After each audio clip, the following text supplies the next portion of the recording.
since last year's All-Ireland final. His return allows JJ Delaney to revert to wing-back, with Jackie Tyrrell now back in the corner. At the other end of the field, there's a start for corner forward Aidan Fogarty. His selection up front means that Derek Ling is able to move back into his favourite midfield berth. Cork's main selection poser was whether or not to start Diarmuid O'Sullivan on the edge of the square. In the event, the management team have given the man they call the Rock a renewed vote of confidence. It means that team captain John Gardner can play in his accustomed wing-back spot, and the midfield of Tom Kenny and Jerry O'Connor can remain unaltered. Niall McCarthy, replaced before half-time against Clare, once again starts on the 40. And now let's take a closer look at today's teams, with Anthony Daly starting Anthony, with PJ Ryan in goal for Kilkenny. Yeah, PJ Ryan, they're very steady, and often we don't get to mention the Kilkenny goalkeepers too often because the backs are so good in front of them, but obviously, you know, holding off a lot of good sub-keepers and the backs in front of him are?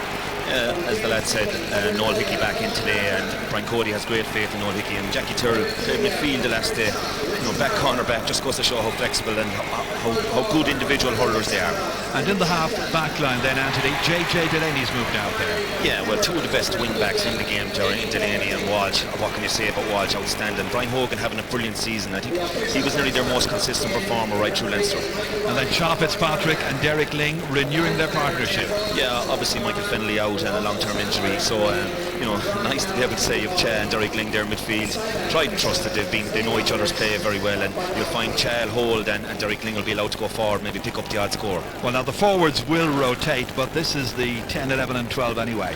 Yeah, very hard to know what way exactly they will line up, but you know, Eddie Brennan wasn't going so good and burst to life in the second half against Wexford. Martin Comfort, very consistent. Owen Larkin, after being away on army duty all year, he showed great form through the Leinster Championship. All fantastic players, tried and tested. And I suppose in the full forward line, Aidan Fogarty, I suppose he just couldn't have been overlooked. Yeah, and that's it, and a great sign of the way the Kilkenny system works, that Aidan Fogarty, you know, man of the match in the All-Ireland final a couple of years ago, didn't make it so well last year, you know, and people question him, and gets back in just by keeping his head down, working very hard. And obviously Henry has yet to hit top form yet this year. Will today be the day is the big question. And let's move on to the team that's come through the qualifiers. It's Cork and Donal O'Cusack, their goalkeeper. Yeah, topsy-turvy sort of year for Donal, but playing absolutely very well in goal, and very solid and very intelligent. Even if the game plan has slightly changed, you know, he's well able to adapt. A fine keeper at this stage. And no change in the full back line. Yeah, and you know, a lot of speculation about Diarmuid, would he hang on, you know, taking off twice tactically in the last two matches, and it seemed to work both days. But look, he's been around the block, he's a good man on big days, and that's the way Gerard McCarthy and the selectors have taught, the big man for the big day. And so many of the Cork victories in recent years have come with this half back line. Yeah, I think Cyril alluded to it there, like, you know, both half back lines fantastic to watch. Maybe a few doubts about the Cork half back line last year. This year back to their very best again. Curran playing outstandingly well, O'Halpine thundering into the second half of both the Galway and the Clare games, and you know, that diamond there from midfield back is very solid. So the consistency remains all through the team. Kenny and O'Sullivan here, Jerry O'Connor rather, know one another so well in midfield. That's it, and again, you know, another fantastic match up there at midfield, and Tom Kenny flexible enough to go back and play at number 5 if Gardner had to go back to the edge of the square. Jerry O'Connor maybe a bit of speculation, was he 100% fit, but very safe on the ball and very intelligent on the ball. Well, Jerry's brother, of course, is in the half forward line. Ben O'Connor there on the right.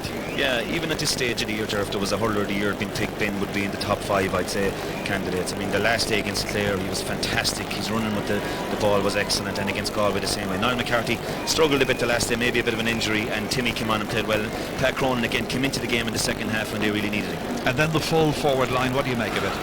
Yeah, well, Colin Octon, like, obviously very flexible again, Ger. Where will he play? Will they use him as this third midfielder? Will he be allowed to wander back the field? Who knows? Joe Dean having a good season again. Who could afford to leave him off? I think that was a mistake at the start of the year.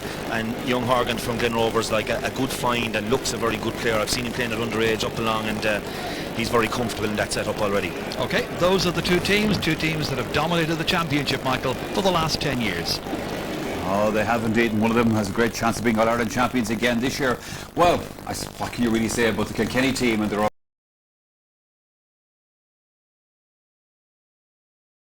464 points so far against Kilkenny's 475. But when it comes to the goals, then Kilkenny have a much healthier track record. They have 51 goals scored between them in the championship. Henry Shefflin there has scored 20, same as the other danger man, Eddie Brennan, where goals are concerned. Cork have scored 21.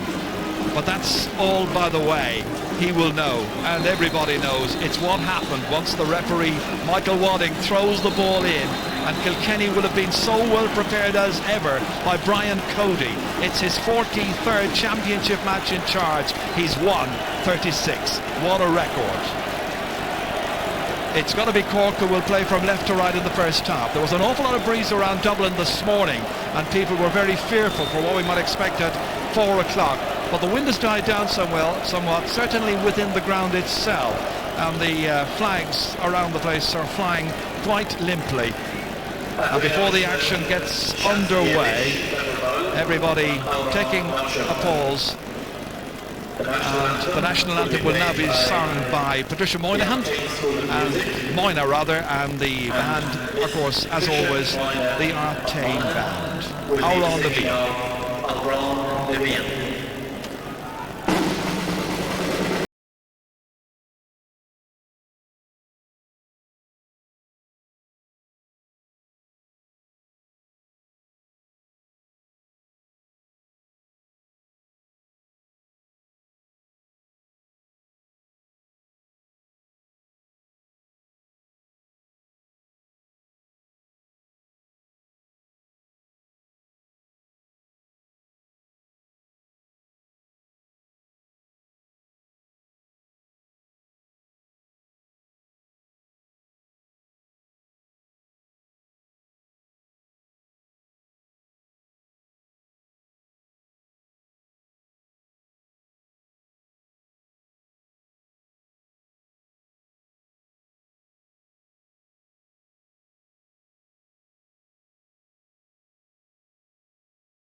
A rivalry as old as hurling itself. Cork against Kilkenny. Kilkenny are the champions for the last 2 years. In the past, Cork have spoiled their opportunities to win 3 in a row, and Kilkenny have done likewise to Cork. Michael Wadding is in charge, the man from Waterford. He's got James Owen and he's got Brian Gavin with him on the sidelines. And straight away switches and changes. Henry Shefflin going onto the 40, Martin Comerford going into full forward, and that was anticipated. Straight away Niall McCarthy for Cork, trying to set them into the first attack of the match, and back there to defend Noel Hickey. Good to see him back into the centre of the park, where it's taken well by Owen Larkin. Down into the inside forward line.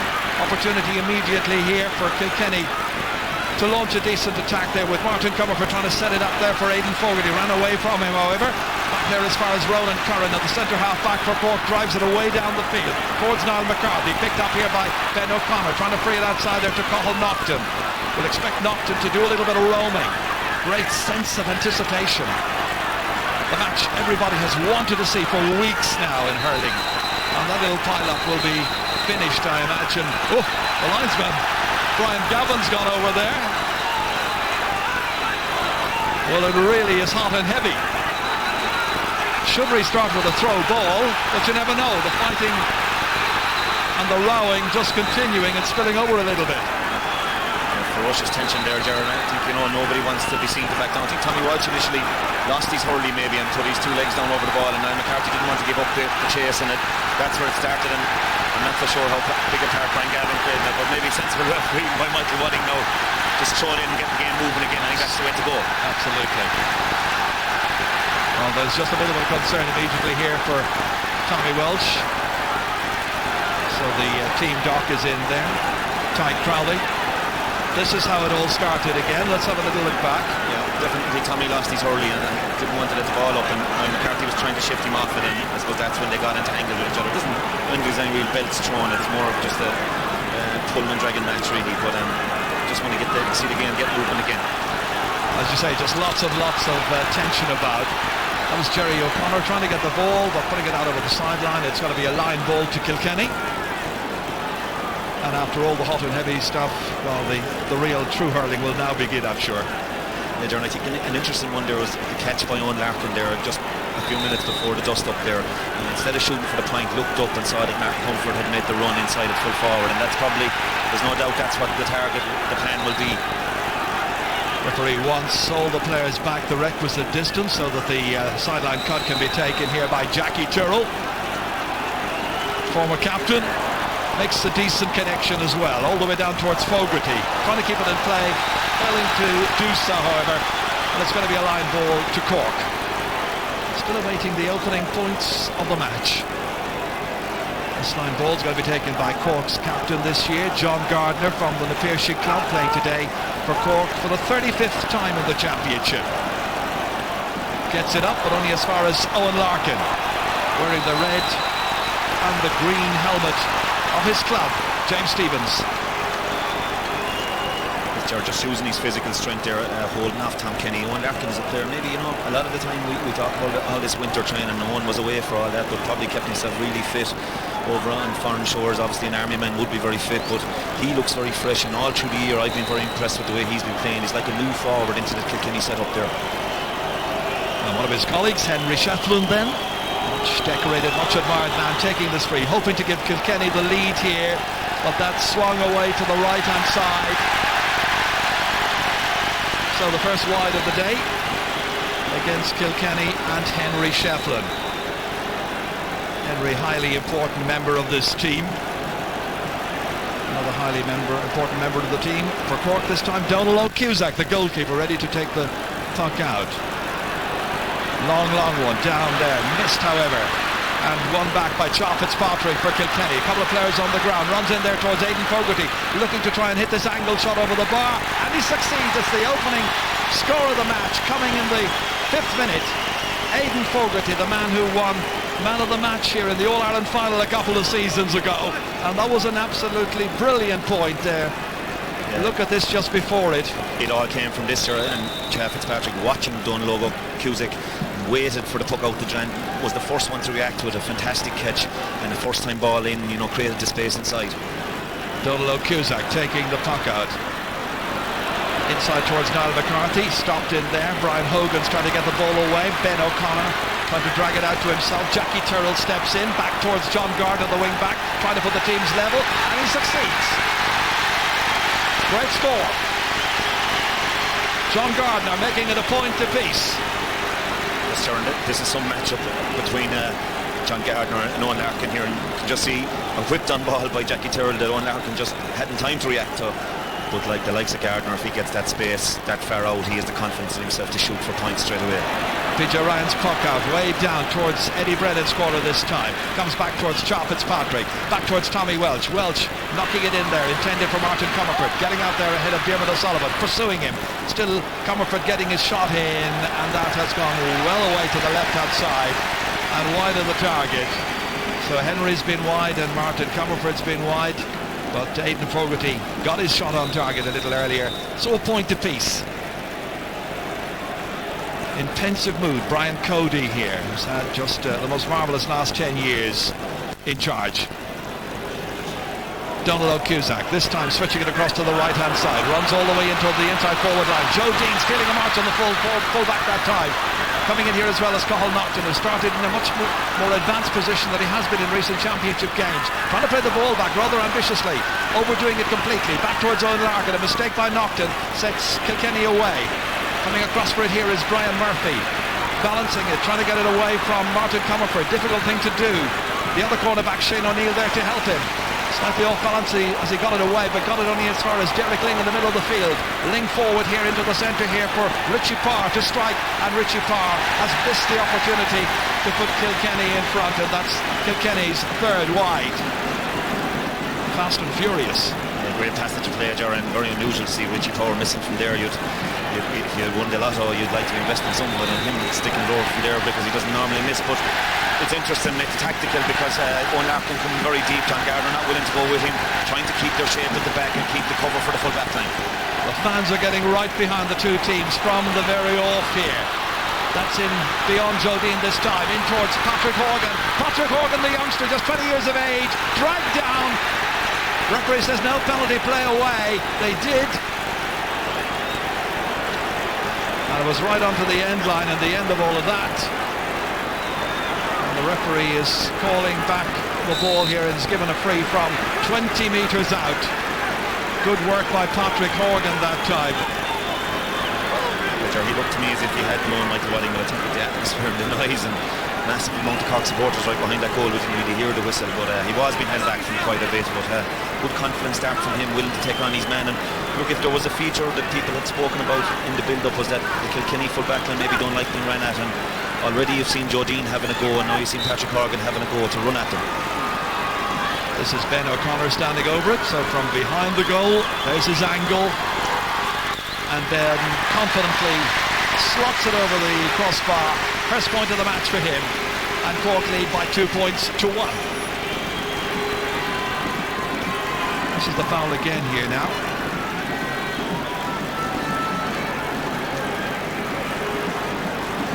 Yeah, it was a free, Jerry. You know, he was being held and he couldn't get in a clean strike, so I think it was a free. Again, it's Owen Larkin just taking a tumble. The referee says play on. Richie Parr does. Well, expansively across here and held somehow. Nice strike, and that's over the bar. Good play there by Henry Shefflin. And the former team captain puts it over for his first point of the match. Only his second point to come from play, by the way, since he's come back from that very nasty injury. But he's made it 2 points apiece. Beautifully balanced match. Great score by Henry Shefflin. A lovely intelligent ball from Richie Power as well, Jerry. Instead of shooting from the difficult angle, decided to play back cross field, and maybe Sean O get a chance to cut it out, but Henry kept his eye on it, and you know, he won't miss from that distance. That appears to be Ronan Curran down there. And immediately the medical team in to assist. Dr. Con Murphy and Declan O'Sullivan on the left-hand side, the physio. Well, he would be a big loss for Gerald McCarthy's team. Gerald's side, concern, Gerald, yeah. Well, they've had a roller coaster summer, haven't they, so far? On a couple of occasions appear to be going out of the championship, but Ronan Curran is determined he's not going out of this particular match. Back to his centre-half back position once again, where he is marking Richie Parr, as Cyril Farrell was anticipating before the game. He's gone in on the 40, Richie Parr, the man from Carrickshock. Donald O'Cusack to puck it out then. Straight down the centre. Brian Hogan going, taking, very commanding figure, trying to get away from Tom Kenny. Bottled up there. Cork trying to close them down in the centre, not allowing Kilkenny to break out of defence as their backs like to do. Now McCarthy trying to hold on to it, failing to do so. JJ Delaney, number 7 in there, the man who's back out from full back to wing back, is better position. Patrick Horgan trying to get it onto his stick, but it comes out to Owen Larkin. Larkin trying to burst forward from a deep position. Way down again. Cut out by Cork initially, but then Martin Comerford trying to go back in there until Shane O'Neill came across and closed out the danger. Not the best of clearances, however, only as far as Chop Fitzpatrick, and it's stolen away from him. Jerry O'Connor now trying to advance, fouled, free to Cork from the middle of the park. Well, a couple of passing errors being made by both teams, but it is hugely entertaining. That was Diarmuid O'Sullivan there flicking it away, and this was the opportunity for Kilkenny just for a moment there, and for Martin Comerford. Shane O'Neill coming in to intervene. Yeah, very good work by Shane O'Neill, but I think in fairness to Diarmuid O'Sullivan, Eddie O'Connor probably fouled him coming across that time, in that he kind of stood in front of him just as he was trying to get across the ball. But Shane O'Neill is having a very good season at right corner back. But interestingly, we often talk about the work rate of, you know, the Kilkenny players around the half back line, half forward line, and you can certainly see that today. But Cork are matching them there. The likes of Patrick Cronin, tremendous work rate, working back the field all the time, hooking and blocking, and there's really no space for the likes of Tommy Walsh and those guys to get clean clearances up the field. Jerry O'Connor has had to go off for attention. I think there's blood on his hand, and they may have to bring in a fresh man for a little while as a blood substitute. It's Timmy McCarthy who's going to come on. There's to be Timmy McCarthy, and that was Jerry on the far side getting the attention, while his brother Ben O'Connor hits the free and hits it over the bar. He's absolutely deadly from all angles. Such a good free taker, Ben O'Connor, and he's made it 3 points to 2. But early stages in this match. Yeah, it has yet to really settle into a pattern, Jared. It's very tactical at the moment. There's no space around the middle. And very tense. That's dropped there. And it's Richie Parr who tries to advance, failing to do so. John Gardner here to help out Ronan Curran, who had dropped that ball initially. Goes back to Derek Ling now. Little hand pass outside here. Henry Shefflin having a go from some distance. And Henry Shefflin has put it over the bar. What a point. A second for Henry Shefflin. And every indication that he is back to his very best. Major, great work by Derek Ling, doing what he does best, bursting forward, gives to Henry, doesn't need any space, just can lean back over that left shoulder. And you know, we wondered, he wasn't all that sharp in the Leinster Championship, but we said with him maybe extra couple of weeks would that help him out, and it seems to be really sharpening him up. Well, Henry Shefflin's playing right half forward. Eddie Brennan has gone into the corner as anticipated, as Tom Kenny here steps out over the sideline with the sliotar in his hands, and much to the annoyance of Ben O'Connor, it's going to be a line ball to Kilkenny. Well, neither of these teams will want to yield anything to the opposition. Yeah, the ball was out, and Brian Gavin was right.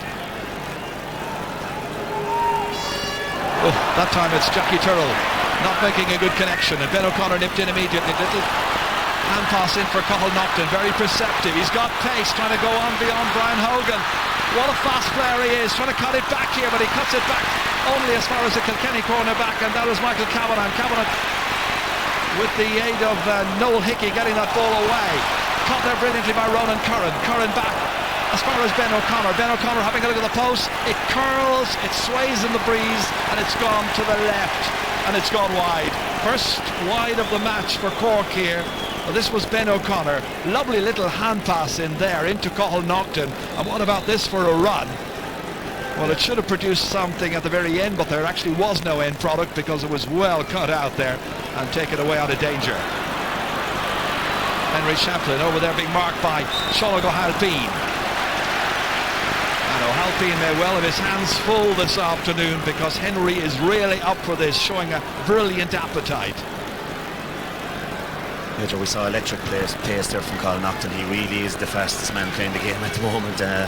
Maybe the end product was a little bit disappointing, but he has that electric burst, and in places like Croke, he can cause trouble. This man's got pace as well. That's Jerry O'Connor. And that shot going away to the right. So a second wide in a matter of minutes here by Cork. 3 points apiece. Almost 15 minutes are gone.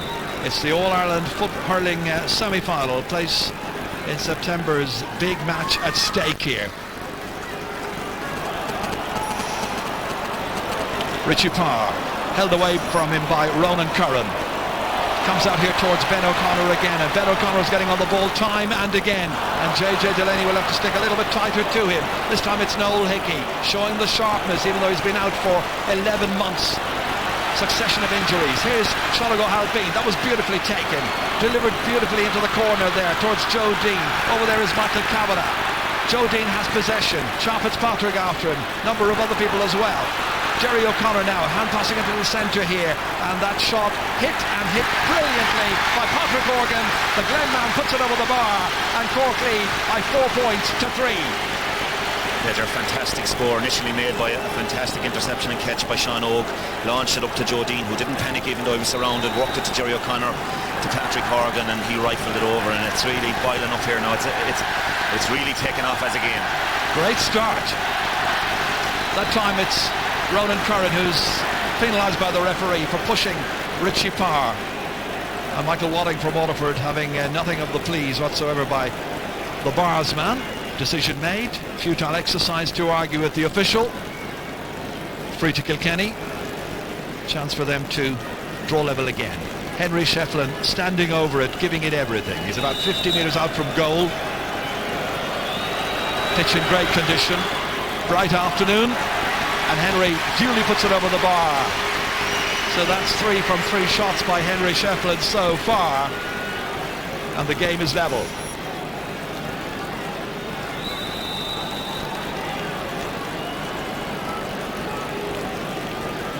Donald Cusack making sure that he stays inside that small square when the ball is being pucked out, because the officials are getting more and more vigilant. Both goalkeepers will have to be careful. The penalty for stepping out seems excessive. Yes, Jordan, we know. Or should I ask a Clare man that? Just leave me alone on that, because I tell you, it's very painful and it's very fresh in our minds down in Clare. Incredible decision by an umpire, really probably costing us a Munster Under 21 championship last Wednesday week, but Dunlogue has been sort of flirting with it there when I'm watching him. But you know, what is it? Is the ball being struck inside the square? Is it the leg going out? It's hard to call, but they certainly have to be careful from now on. Yep. There's JJ Delaney. Big one down towards Martin Comerford against Diarmuid O'Sullivan. That's a good catch by Diarmuid O'Sullivan. That will build up his confidence again. O'Halpine now trying to get away from Henry Shefflin. Much better into the centre here to Jerry O'Connor from a huge distance out. Having a go, and that is an inspiring score. Jerry O'Connor.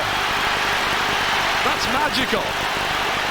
And that all came about as a result of the catch by Diarmuid O'Sullivan, laying it off to O'Halpine into the midfielder. 3 players involved, and it's 5 points to 4. Absolutely, Jordan. That'll do. As you said, his confidence and power good. Fantastic catch, fantastic layoff, and a great score by Jerry O'Connor. And another great catch by Gardner this time.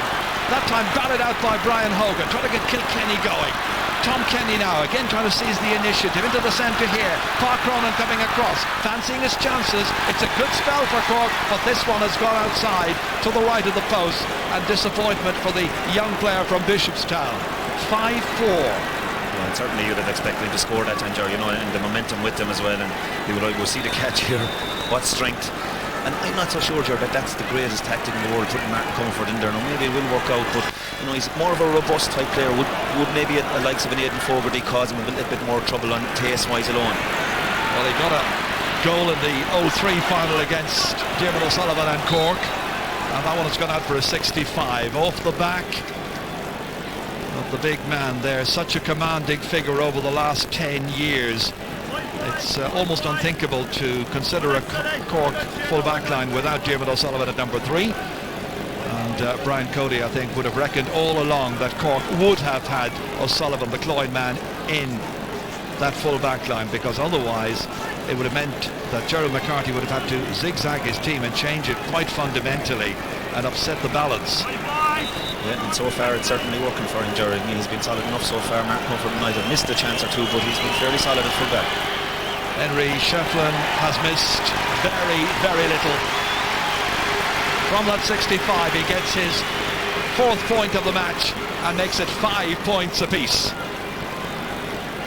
What a great servant he's been, and what a wonderful example he is to young players learning the game and getting involved in hurling. Great role model. Donald O'Cusack, big one all the way down. Caught by Cronin. Missed a chance earlier on, lays it off this time, and Tom Kenny has a go, and he puts it over the bar. Scored in the match against Clare a couple of weeks ago in Thurles. He's got another one here, and Cork go back in front.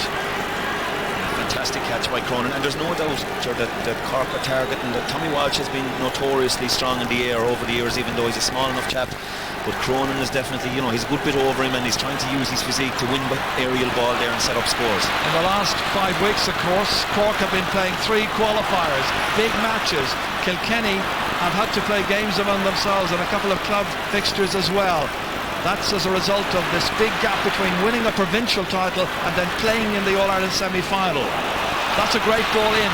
Dean, first touch not great, hounded there by Noel Hickey, having to drag it away to himself out to the corner, trying to make a better angle. 2 against him, good block down this time. It's JJ Delaney who gets back there for Kilkenny. Great defender that he is, former hurler of the year. Huge one back down towards Richie Parr. Reaches Aidan Fogarty instead, and he's hooked and blocked, and it's come out to Shane O'Neill. In trouble there, however. Falls back once again here towards Henry Shefflin, and Shefflin setting up Owen Larkin for a shot here for Kilkenny, and he has fired it over the bar, his first of the day. Great work by the James Stephens player, who's made it 6 points apiece, and it's a thrilling opening 21 minutes. It is there, they've both ripped into it, and Henry there showing all his strength, tackled hard by Shane O'Neill and other players coming into meeting, but just saying, I'm back to my best here, laying it off to Owen Larkin, lovely score. But again, we saw a brilliant block by JJ Delaney at the other end, and that was the cause for the score at the other end by that work rate. The teams have been level 5 times so far. JJ Delaney, what catching we're seeing in this match by both teams. Brian Hogan way down the field, and that time Shane O'Neill was in difficulty when Aidan Fogarty was pulling him back. But this is O'Neill getting away with it. Out into the centre. Again, Kilkenny work hard. Diarmuid Ling getting it back there to JJ Delaney. inconvenienced player from Johnstown. Back here towards Tommy Welch from Tullerone. Across the field goes Aidan Fogarty. He's changed ways. Nobody on him.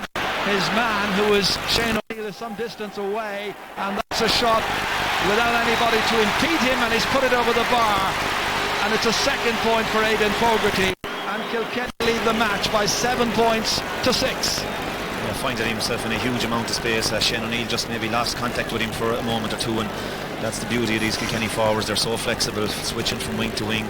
You see now Richie Power going in full forward for a while just to change around, maybe make Diarmuid think for a little bit again, and they can do that. And I tell you, there's a lot of heavy hits going in here today, Joe. You'd want to have your winter training done and be willing to take it.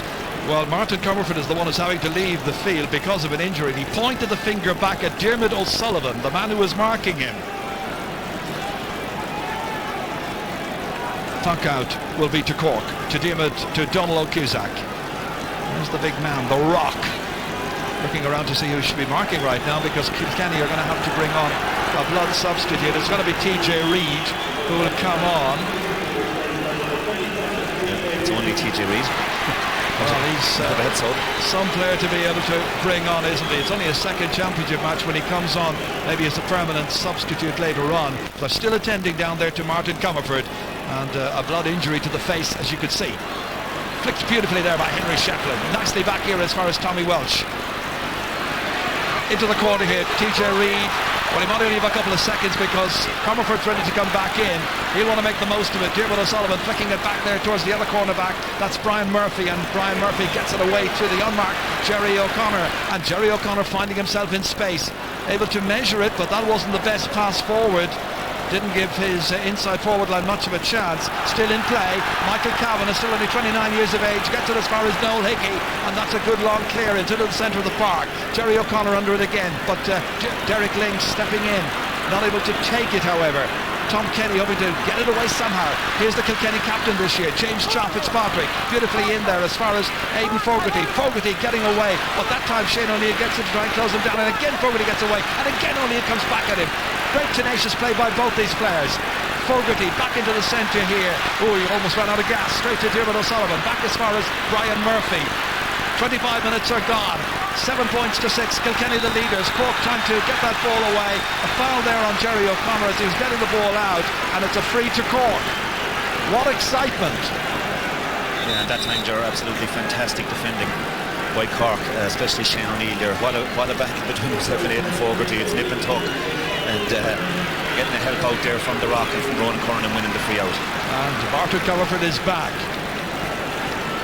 Well, many of the matches between Kilkenny and Cork in recent years in All-Ireland finals haven't exactly lived up to the billing, but this one, so far, so good. Fingers crossed for the rest. Donald O'Cusack. Big one in towards Niall McCarthy. Runs on all the way in there, and PJ Ryan coming across to take it here.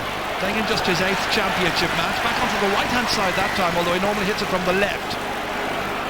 Curran's under this, but doesn't take it. Comerford's in there against him. Again, it is Ronan Curran. As far as Ben O'Connor against Delaney. One-handed forward here, and that's got off the Cork man, a line ball to Kilkenny. Well, the lead has been seesawing, hugely entertaining, and Brian Cody was making the point during the week. There really is only a puck of the ball between Kilkenny and Cork whenever they meet in the heat of championship battle. That's right, Sharon. There's fantastic individual battles all over the field that are kind of ebbing and flowing, like, you know, Ben O'Connor especially, and JJ Delaney here. That's one that's someone's on top for a minute or two, and next thing the other guy's on top. The players have such respect for one another, but there's great competition as well. Fitzpatrick setting it up here for Henry Shefflin, skillfully forward there, beautifully done. As far as Owen Larkin, and Larkin with his customary accuracy, straight over his second point, and it's 8 points to 6. Great work by a man who's now very much a senior member of this team, and growing in confidence and showing us his composure again with this, his second point of the match. Yeah, and a small bit of looseness in the Cork half-back line. John Gardner just have to get a little bit tighter on him. I know John Gardner's capable of getting a score to himself from wing back, but just has to get a little bit tighter on Owen Larkin. Prodded forward here, but only as far as Tommy Welch, the wing back, right half for Kilkenny. Beautifully on for Fogarty. Again he makes a darting run from the corner. Explosive power as far as Eddie Brennan. Haven't seen a great deal of him so far. We have now First point, 2 between them. Sorry, 3 between them. 9-6. I think that's his first touch, Ger, but again Fogarty getting out in front, great crossfield ball, getting out in front of Shane O'Neill, setting up Eddie first touch. He doesn't need the second touch, he's just so confident in his own ability straight between the posts, and they're beginning to turn the screw a little bit now, and Cork would need to be getting the next score maybe. Is that the decisive break that Kilkenny were looking for after 28 minutes of play? Martin Comerford firing it back down again. Ronan Curran trying to take it under control. Hounded there again, however, by Owen Larkin. Good hustling. That time Delaney getting tight on Ben O'Connor. Ball ran out over the sideline off the Kilkenny man. Line ball to the Rebels. And it'll be John Gardner who will take it.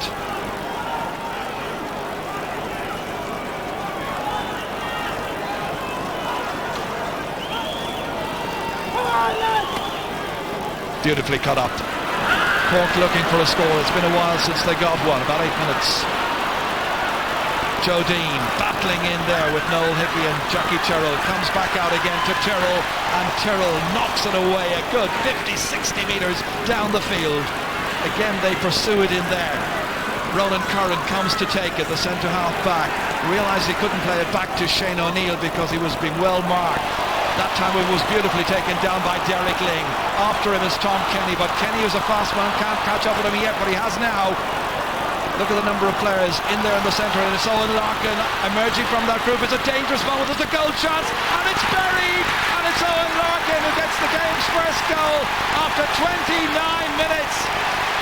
Only his second time ever to crash a ball into the back of the net. Did it against Offaly last year in the Leinster Championship. He's done it in the semi-final of the All-Ireland here. It was as a result of bunching by Cork, and Owen Larkin found himself in the clear. Lovely little dot to take it around Shane O'Neill, and there was nothing Donald O'Cusack could do. 1-9 to 6 points. It's the biggest break in the match so far. Now is there a Cork response? Niall McCarthy chasing after it. Noel Hickey is there as well to guard it. He gets it in, however, as far as Jerry O'Connor has moved into the inside forward line. Towards his twin brother Ben. Cork need a score, and Ben O'Connor puts it wide. Could have been the moment. Unbelievable stuff, Turin. I don't know how far outside the post it was, but great link-up play between the two twins, and well, it was a bit away. PJ Ryan would say he had it covered, I suppose, but fantastic goal at the other end for Kilkenny, and great work from their defence to set it up, and also Derek Ling, but Owen Larkin having a tremendous game at left half forward, and just rewards for how well he's playing to get that goal. Well, Kilkenny came into the match as favourites. Comerford here, looking to try and release it to a colleague here, and again there is danger because Eddie Brennan's about, and Eddie Brennan has put it over the bar. 2 in a row now for Eddie Brennan. He's found his confidence, he's found his touch, they found their feet and their voices again. And Kilkenny are stealing away from Cork even in this first half. And the lead is a lead of some 7 points. Well, we wondered how sharp they'd be and how fresh they'd be, having been off for a good few weeks, and they're really showing that the matches in training must be very intense, and they look really sharp. And we wondered if they got away from Cork. Clare and Galway both came back to them. Would Kilkenny come back to Cork? And I'm not so sure they will. Well, it's the same story again, Anthony. They've got to go and chase it in the second half, it would appear. That's O'Sullivan getting out there, but stopped by Richie Parr. Comes out as far as Derek Ling, trying to wriggle his way away from one of the Cork backs, and it's John Gardner who emerges. John Gardner taking the shoulder there from Jackie Tyrrell, getting it out as far as Cathal Nocton. Trying to motor a little bit more now. Made a good run earlier on. Inside here towards Patrick Horgan. Little hand pass back in here towards Cronin, who stumbles, leaves the ball down. It's Joe Dean. Dean trying to turn, chased by Walsh, and Walsh gets a vital block in there. That's a great piece of defending. Absolutely superb, as ever, by Tommy Walsh. All the way back down the field again towards Owen Larkin, who's starring in this match. Out as far as Fogarty, who's challenged there by Brian Murphy. Again, it is Aidan Fogarty making little of the defence so far, and the final ball not the greatest. Brian Murphy, he needs a lot of time to get it up onto his stick. Eddie Brennan was in there making life awkward for him. Comes out as far as Sean O'Halpine, driving it long down towards Cathal Nocton, the youngster from Newtown Shandrum. Martin Comerford chasing after him, in as far as Park Ronan. Back into the centre to Tom Kenny to go for a Another launch of an attack which is diffused there brilliantly by Noel Hickey. He's back and back to his best. You'd never believe he was out of the game for 11 months. That's Dermot O'Sullivan. Outside to Sean O'Halpine. About 3 minutes to go to half time. Very pacey first half, so much happening. Derek Ling firing it from a huge distance out, and he's put it to the right this time. Wasted opportunity, and that is just a fourth wide for Kilkenny, but they have got a goal and 10.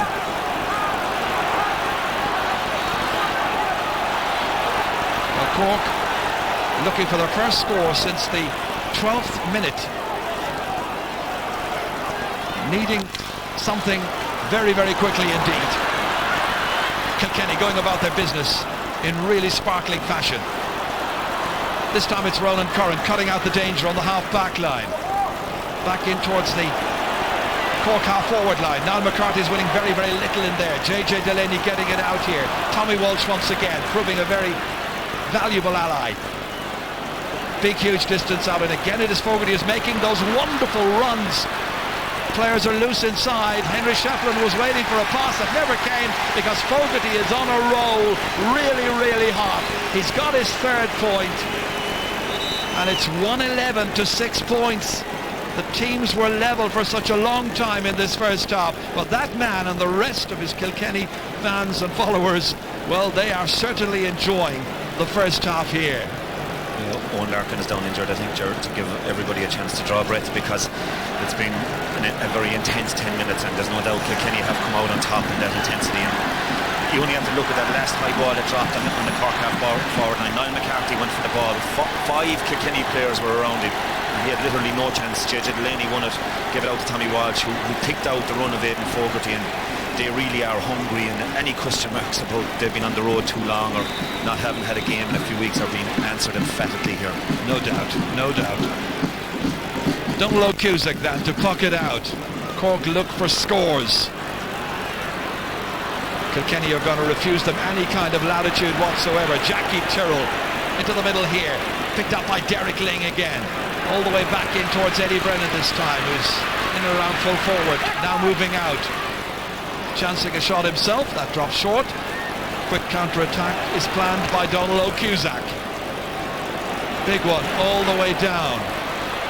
Niall McCarthy breaking it down, but look at all the Kilkenny players that are around him. About 4 against 1 that time.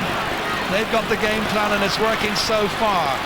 Brian Murphy knocking it away, but only as far as Aidan Fogarty, who's causing major problems for Shane O'Neill. And this time the referee decides that the foul is by Fogarty, and it's a free out to Cork. 2 minutes of additional time are going to be played. We're into that at this stage, but there is quite a distance for Cork to make up. It's 8 points the margin. Does that sound kind of familiar? Remember the last match against Clare? That was the state of play at half-time as well then. But this is Kilkenny, and they are the All-Ireland champions, and they are looking for 3 in a row this year. Eddie Brennan. And Eddie Brennan pushes that advantage forward to 9 points with his third point of the first half. 3 for Eddie Brennan, 3 for Aidan Fogarty, a goal and 2 for Owen Larkin, and 4 for Henry Shefflin. This is some performance. The Cats are certainly purring. Almost impossible to stop Eddie ball going into him like that. And the tactic of bringing Connaughton outfield is badly backfiring today, Ger, because Kilkenny haven't panicked and have left Chad Fitzpatrick on him out around the middle field, and Jackie Tyrrell is sweeping, and it's just mopping up everything around their half-back line at the moment. Cork have not scored in this match for some 15 minutes.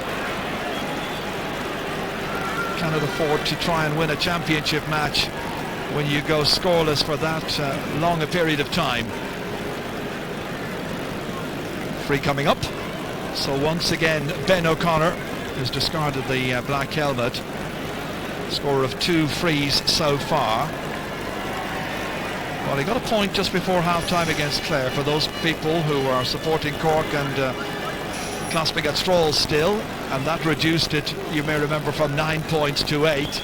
Coming up to the break, and he has repeated the needful. His third pointed free. But we're now into any few seconds that the referee may wish to add on at this stage, because 2 minutes has been played. Kilkenny have been the dominant force for the last 15 to 20 minutes of this first half in the All-Ireland hurling semi-final at Croke Park, and they go in leading by some 8 points. It was Henry Shefflin who got 4 points in the first half. Eddie Brennan helped himself to 3.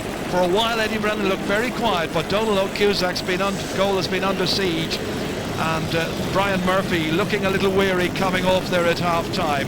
Well, Cork have worked the oracle in the past against Galway and against Clare when it was mostly needed. Can they repeat it yet again? It's a big, tall ask. And this goal, after 29 minutes, was scored by Owen Larkin. They were 3 ahead at that stage, and he suddenly blasted it to a 6-point advantage, and there was no comeback for Cork. And at half-time, it's Kilkenny 1 goal and 12 points. Cork 7 points. Michael.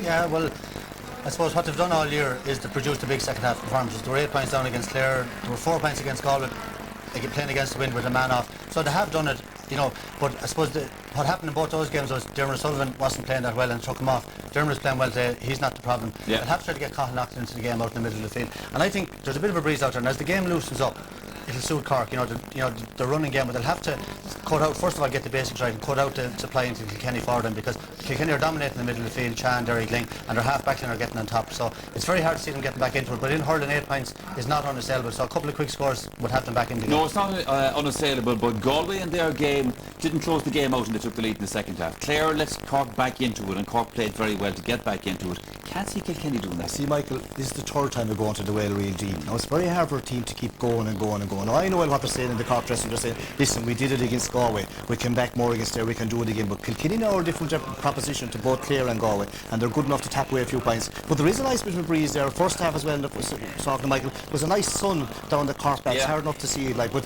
when the ball goes in, the crossfield ball that Kilkenny are using is very good. It's great to pick scores out of. But the Kilkenny half-back line midfield, I didn't think the Kilkenny midfield would be as much on top, Chan and Link, because they are motoring away the whole time, good and strong and hard and getting completely on top. If they can keep going like that, Kilkenny will win well. But knowing Cork's pride, they'll need a goal early on to come back into the game and then tap away a few points. But it's hard to see anyone else winning, only Kilkenny. No changes in the Kilkenny team. They're back out in the field. Michael Dyke, we're waiting for Cork to come back out and see what happens there. But Cork, there's no doubt Cork are going to have to do something to shake this up.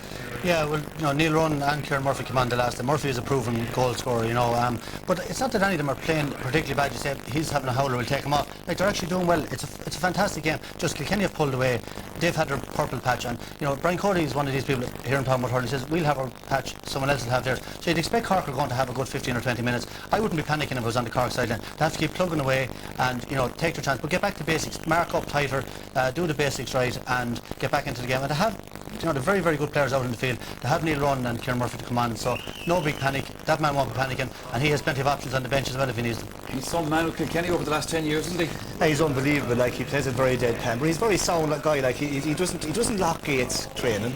There's nothing really scientific about it. He keeps saying hurling is a simple game. Okay, like, it's simple, but they're able to play it very, very well. But like, they're good at taking the belts. Kilkenny will give a belt, but they'll take it and they'll drive on to play great hurling. And they have set the benchmark. And for if it's the Corks or anyone else in this world are going to come up and take them on, they have to go up to that benchmark. And what I like about him is he has great respect for every hurling county, And it's not, one time I used to think, it's the same old thing, but he actually genuinely, I'm meeting him away from the matches and meeting him at Munster Championship match. He goes to all the matches. He's great time for Offaly, he's great time for Wexford, he's great time for Limerick, Clare, hurling people everywhere. He's a genuine, his wole life is hurling. He's a school teacher. I did an interview with him there a year or two ago, and I said, let's talk about your interest outside hurling, your hobbies and all that. No, that's it. He said, my hobbies, he said, hurling is my Michael, hobby. he goes to every college match. He arrives with an alarm, a duffel coat, a pair of boots and a cap, and 5 minutes to go he's gone. But he's keeping a track on all the Kilkenny lads. And like, there's Reeds there that are playing great Fitzgibbon and stuff. Can't really get on the team. It's probably going to take him another year or two to get established like Owen Larkin. Fortig was man of the match 2 years ago, like, and couldn't get on the team again. Now he's back on again. He has these kind of guys. Richie Hogan was on the team the last day. He's 26 or number 27 today. So that's what he's got to play. And he blooded Dalton and John Dalton, PJ Delaney, two super. I remember Dalton as a minor. He was so good that time we thought he was going to take Hickey's place. Yes. And they're all on the bench. But John Tennyson did take it for a while. He did take it for a while. Tennyson to me though is the one. He was the All-Star centre back a couple of years ago. He was absolutely outstanding when they won the All-Ireland. He hasn't got a look in for the last 2 years. And that's to me to Brian Hogan as much as it is to John Tennyson. But you know, and James Ryle is back there. We were just saying, Cyril was saying to me, imagine the training matches down there, having to try on Ryle and training. Ryle or Tennyson, you know, it'd be Spartan Partners was all started with jangle their well, but the determination to get back on the team, like they wouldn't be sparing. And I believe there was a lot of lads carrying injuries in Kilkenny coming in. No wonder with lads like that in training taking skills out of you. There's some power. And like if they get that goal, There's some of the Cork footballers saying, "Are the lads going home?" Yeah, well, there's a big lad called Cusson in there that plays full forward for footballers. He's also a fair man playing hurling. And like, you know, Owen Cadigan is on that sub on the Cork hurling team. He played football in Leicester. There'll be a close bond from the start of the year, Michael, between both the senior camps in football and hurling in Cork. There's a fantastic crowd here today. The atmosphere is electric out there, but it's going to take a great team to come back against Kilkenny when they give them an 8-point lead. Well, the Cork lads there, Sean James Masters also in the picture. Of course, they won their quarter-final earlier on, so they are safely in the semi-finals of the football championship. Cork just about making their way out. And they talked about changes, Michael Digan. It's not that any of the Cork players are playing badly, it's just tactically they might need to change things. Yeah, just up the tempo a bit, you know, and here's Cork come back out. Now they're going to be fired up, but you know, as Cyril said a few minutes ago, you can go to the well a couple of times, can you go to the third time? I'd expect it won't go down without a fight, but can you tip away and tap away, and they'll always get a few scores. And You never know, after all the rain we've had here this weekend, there might be a bit of water left in the well. Let's see what happens. We're going to head back again to the commentary box to Ger Canning and Anthony Daly. Thank you, Michael. Well, Kieran Murphy has just come back into the Cork team for Joe Dean, and he appears to be wearing number 28 from what I can see, and that isn't the number that was in the programme for him, but it is Kieran Murphy. Kevin Murphy was the name that they have down here, but of course it's Kieran Murphy who is in for Cork. Can he make a difference? 8 points the margin at the start of the second half, so away they go, and it's Kilkenny playing from left to right for this half, and straight away it's Jackie Tyrrell launching the first attack of the second half, inside towards Fogarty, kicking it in. Eddie Brennan trying to make the perfect start for the second half, not succeeding so far, but you never know. Fogarty has been a real live wire so far in the game. Comes out to Ben O'Connor, playing back around right corner, back towards his brother Jerry, under pressure immediately, and every indication that Kilkenny didn't enjoy too much being left out of the park for at least 5 or 6 minutes, waiting for Cork to come back out for the second half, and that was a shoulder going in there from Richie Power. Yeah, there isn't too many corner forwards that you see making hits like that, Jaron Hurlin, and that's the boys said it at the break, like that's the sort of intensity they play their training matches at, and it carries forward in on the big day, and that's a big help, and they look lively again from the start. Well, Derek Ling ready to cut this ball in, nicely in towards the square, and that time Sholog O'Halpine deemed to have transgressed, fouling Henry Shefflin just outside the 20-metre line. Free into Kilkenny, and a chance for a very easy point at the start of the second half. They seem to have the hurley caught maybe in the wrong place, whether Henry had a little hold of the hurley as well, maybe holding it into himself, could have been the case, but it looked like a free, and two big men and an easy score for Henry. So it's a 5th point of the match for Henry Shefflin, and so the lead stretches out to 9 points. Cork wanted to make the perfect start to the second 35 minutes, but it's been Kilkenny instead. Donald Cusack again having to be careful that he doesn't step outside the small square. Just watch. Is the ball released is the question, just before his legs move out. Anyway, Brian Hogan here on his hands and knees. Foul committed, and it's free once again to Kilkenny, who are single-mindedly going about their business and for not retreating quickly enough. The Cork men have been penalised 13 metres, so it now becomes a more possible free for Henry Shefflin as Gerald McCarthy shouts out the instructions. Yeah, he's not too happy with Niall McCarthy there. I think he threw his hurley in disgust after the free was awarded, and that's why the 10 yards was given. But Henry fails to take the opportunity. Mind you, it was a very, very long distance back. He was on his own 65-metre line when he hit that one there. 113 to 7 points. Brian Cody's team in front, looking good for an All-Ireland final place. The goalkeeper's puck out, missed and fumbled there by Cathal Naughton, not quite in the best of form so far, long way to go. Henry Shefflin Well, he looks fresh. He looks absolutely determined, and he's got a 6th point. He's flying. Yeah, Gerard definitely back to his best, and poor Connaughton, nothing going his way, coming out the field and leaving balls behind him. And if you leave it behind you and the likes of Henry's around, I'm afraid there's only one result. Puck out straight down the centre once again. Kieran Murphy now trying to get onto the ball for the first time in this match. Back towards Naughton. Trying to play it outside there, intended for Ben O'Connor, but seized on very quickly by Kilkenny. And in the end, Tommy Welch gets it down into the inside forwards. Runs on there towards Eddie Brennan. Trying to make an angle for himself. Stopped by the goalkeeper, taking it down, making sure it didn't fall nicely for Aidan Fogarty. Out to Shane O'Neill. Good clearance. Way down. Jerry O'Connor doing his best to keep it in place. Succeeding there. Jackie Tyrrell's the marker. A very awkward angle, but that's wide. Almost an impossible position, but he feels that it went over the bar. Not getting any reaction, however, from the two umpires. Here it is again. Let's have a look. Looks to be as straight as a die, right? It's a stone 1 point, it looks like, anyway. Seems to be any doubt about that from the replay. Umpire said no, however. Richie Power out over the sideline and be told immediately by Brian Cody just to calm down, take it easy, relax his game a little bit. And in that instance there, Gerard, I don't see why we can't take a quick look. The ball has gone dead anyway for a puck out, so why can't we have a quick look at the replay? And I think it was fairly clear cut there that it was a score. It certainly would help, as Henry Shefflin requires some attention. Interesting yesterday in the Kerry versus Galway football match, the umpires were not sure about a point down at the canal end, nor was the referee, and I think his linesman helped him out in that particular instance. Yeah, and often the linesman may have a better angle. If he's up with the play, he should be down along the line behind the player striking.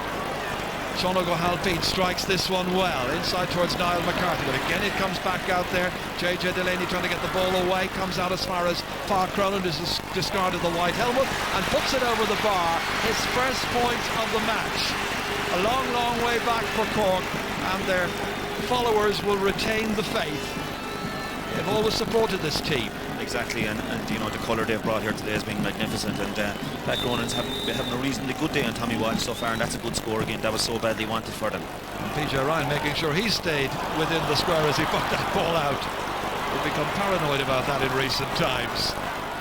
Niall McCarthy picking out Patrick Horgan here, trying to get loose. Look at the number of Kilkenny players back, and it's blocked by Brian Hogan, but Horgan persists. He's a tough young player, and this time he's fouled by Tommy Welch, and he's won the free in, and there's another scoring opportunity here for Cork and for Ben O'Connor. Notebook is shown there to Tommy Welch. Great persistence by Patrick Horgan, doing his job well. Even though he got hooked, he didn't stayed onto it, and that's a big thing for young players to remember. Even though you might be blocked or hooked, if you stay onto it, you can win it back. Ben O'Connor, 3 from 3 so far. 3 converted frees in the first half, make it 4 from 4. And the margin is reduced, but it's back to the same position we had at half-time, an 8-point difference. And now there's another change for Cork, and the big cheer now is for Timmy McCarthy, who's coming on, and Niall McCarthy is going off. Which certainly had worked the last day anyway. Jerry Quinn was absolutely cleaning up centre back for Clare the last day, and Timmy managed to curb him to some effect and contributed. I don't think Niall is too happy coming off, a bit disappointed with his day's work. Didn't quite work out for him, but it's been working out for Owen Larkin. Had a marvellous first half. And that time he holds onto the ball too long, and the free is given against him. Now there's going to be a spell in this match which I think most people were anticipating, but it might just take a turn. Whether it will take a significant turn is another matter, however, with an 8-point difference. But Cork will be expecting to have a period of supremacy sometime. Yeah, and a little bit of a breeze maybe at their backs as well, as would be indicated by the lower flags. And scores like this, a chance for Ben O'Connor, and that's not what he needed to happen, but maybe it'll work out. Timmy McCarthy trying to make something of it. Ben making himself available again, but that intention of the pass was read by Larkin, who got back, but so too did one or two of the other Kilkenny defenders. Jackie Tyrrell there as well. Still it is Ben O'Connor. Little hand pass back there as far as his brother Jerry. Jerry was disappointed to see what he thought was a point flagged wide a little while ago. Here's Tommy Welch. Out into the middle of the park. There are Cork players there waiting for it, but they get in a muddle initially. It breaks then for Cathal Naughton. Good support play by the Newton Chandron player. Going for it himself. An explosive shot from 45 metres out. Draws a white flag. His first point of the day. And it is 114 to 10 points. It's down to a 7-point advantage. Yeah, Jaron, that's great for Cathal Naughton because things weren't going his way, but I think now they've decided to play him as an orthodox midfielder. Jerry O'Connor's in the top of the right, and that might suit him better. You know, there was a whole lot of confusion there just before half-time with the extra midfielder. Sean O'Halpine rises up but bats it down only to John Fitzpatrick. The Kilkenny skipper getting it forward there as far as Martin Coverford. Well dropped down by Dermot O'Sullivan, who's playing well this afternoon. Deserves full credit for that. Ben O'Connor getting the ball out. Gardner's to his right, doesn't need him. A little solo run here by Ben O'Connor towards his brother Jerry once again. Darting inside Jackie Tyrrell. Jackie's trying to get back. Still Jerry O'Connor inside there again. Timmy McCarthy. And that ball has gone over the bar. Good response for the Cork substitute, and Timmy McCarthy, who got a goal, of course, in the early stages of the second half, but he came on as sub in the game against Clare. This time getting in with a point as Jerry McCarthy fed it up for him there. He was probably going for a goal, but it went up and over. 114 to 11. 6 points the difference. Kilkenny continuing to lead. Now, will they begin to feel a little degree of uncertainty? Up against their great old rivals all the way through this decade, all the way down the decades indeed. Well, these two teams in particular have had quite a rivalry. Sean O'Halpine now. Inside towards Horgan, well able to mind his own patch there against Michael Kavanagh. Kavanagh's having a tough time against Horgan when the ball comes into him. But that is Henry Shefflin. And Henry Shefflin in with the shoulder there to Sean O'Halpine. The referee had signalled that it's going to be Kilkenny's possession, and the referee just having a little word there now with James Owens from Wexford, who is the linesman on the Steers side for the second half. It'll be Kilkenny's ball, and it'll be James Cha Fitzpatrick from Ballyhale Shamrocks to take it. The 23-year-old skipper cutting it up. Only as far as Sean O'Halpine. Back once again into the half-forward line towards Timmy McCarthy. Can he make a major difference?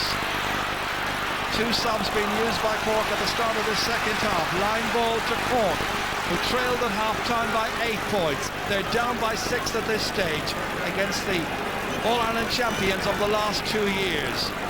Cork in the past have spoiled Kilkenny's attempt to win 3 in a row, this particular team, and Kilkenny have repeated that to Cork also. And you have to admire the spirit in the Cork team. So, you know, a lot of their more experienced players, the Rock, as you said, really standing up to the pressures on today. Sean O coming right into the game, and also the Cork crowd, of course, getting right behind the side at the moment. O'Connor whipping it in off the stick of Fraggy Murphy to Cronin. Stopped brilliantly. JJ Delaney got in the way. Goalkeeper was diving one way. Ball's back out as far as Derek Ling, the midfielder. Left it behind when he was tackled there by Tom Kenny. Kenny loses the blue helmet and darts away in tenacious fashion from some 50 metres out. Having a go and putting it over the bar is second of the game. Now the fans are a great deal more encouraged. It's a 5-point lead now. Yeah, what a score by Kenny, and you know, Derek Ling initially won the ball and battled back, took it off him again, surged forward with that fantastic pace we know he has, and what a score. And this was the save here, and it was JJ Delaney who got there just ahead of PJ Ryan to knock it away out of danger. Remember, Kilkenny got the first point of the second half to blow the margin out to 9 points. There's an injury over there to Owen Larkin. And then Cork have come back with a succession of scores. So Kilkenny's lead down to 5. We have 12 and a half minutes played in the second half.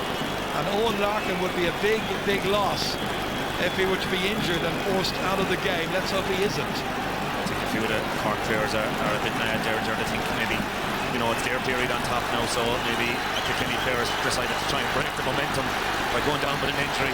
But John Gardner is incensed over there with it, but I'm sure the referee will be watching the clock as we see him. He is, yeah. We saw Gerald McCarthy looking at his particular clock. The crowd certainly getting their money's worth. Mention of the crowd, it's 71,235 in Croke Park this afternoon. Martin Comerford touching it on as far as Richie Parr, and Richie Parr stumbling 13 metres out or thereabouts, trying to go forward. Inside here, Eddie Brennan surrounded by Cork players just outside the line, and the referee has signalled a penalty, and they are absolutely incensed about that because it looked outside. Let's have a look at it again here now. It looked to me to be a stone wall free on Richie Power initially when he broke inside. When the players seemed to surround Eddie Brennan, like that looked to me to be a free by John Gardner initially, but it's a bit hard to tell. Well, they're in between. It looks to be outside there. It's well outside.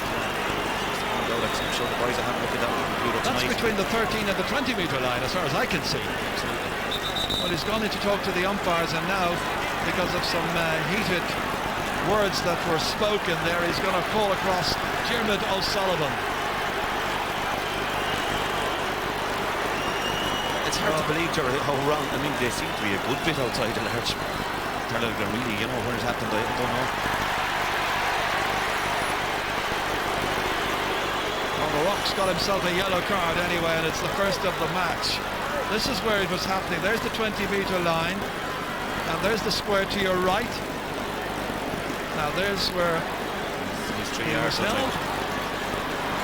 That's not a penalty. He's not given a penalty now. He's not given a penalty. It's got to be a 20 metre line. Just got to be a free in. And I'd say Henry tap this over and I'll be happy with the point and just keep, you know, get the scoreboard working again from a Kilkenny point of view. Yeah, he'll be very, very pleased just to put this over and steady a few Kilkenny nerves.